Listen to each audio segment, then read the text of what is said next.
سلام، مایه هستم با یه ویدیو دیگه. دوست جونیا، امروز قراره براتون چند تا داستان عجیب و وحشتناک واقعی کریسمس تعریف کنم. این داستان همونطور که گفتم داستانای واقعی جالبی هستن که توصیه میکنم حتما تا آخر ببینینشون. لایک و کامنت و سابسکرایب یادتون نره. آدرس اینستاگرام من این بالا هست، اگه دوست داشتین فالو کنین. زنگوله نوتیفیکیشن هم بزنین که هر وقت ویدیو گذاشتم زودتر ازش باخبر بشین. بریم سراغ ویدیو.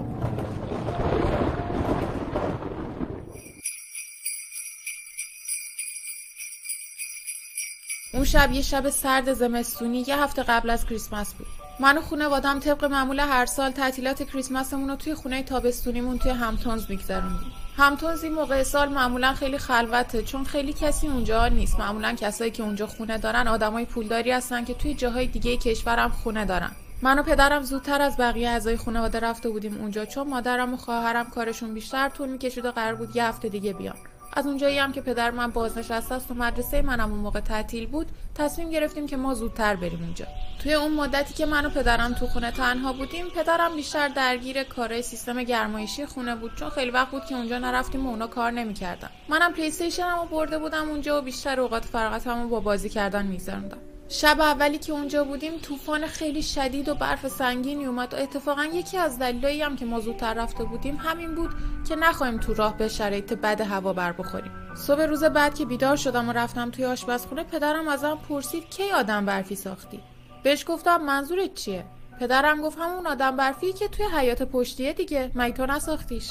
رفتم از پنجره بیرون رو نگاه کردم. حداقل نیم متر برف رو زمین نشسته بود. ولی یه آدم برفی هم اونجا بود. آدم برفی 2 تا دست چوبی رو به بالا داشت و روی صورتش هم یه لبخند گذاشته بودن که اتفاقا صورتش هم به سمت پنجره ما بود.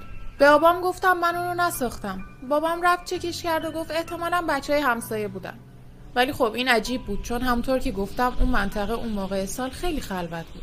من و بابام که فکر می‌کردیم این احتمالاً یه شوخی ساده است که همسایه‌ها کردن و بچه‌هاشون اومدن اونجا آدم برفی درست کردن، از کنار این موضوع گذشتیم و خیلی بهش اهمیتی ندادیم. ولی شب بعدش موقعی بود که اوضاع خیلی بد شد.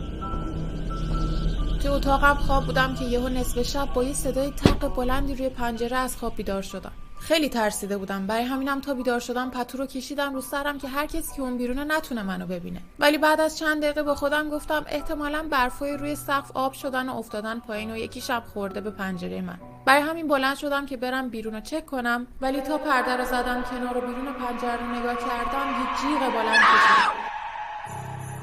فکر کردم یه آدم اونجاست. چیزی که پشت پنجره‌ام بود شبیه یه حاله‌ای از یه آدم بود، ولی بیشتر که دقت کردم متوجه شدم یه آدم برفیه. درست جلوی پنجره اتاقم یه آدم برفی دیگه ساخته بودن، ولی این دفعه روی صورتش به جای لبخند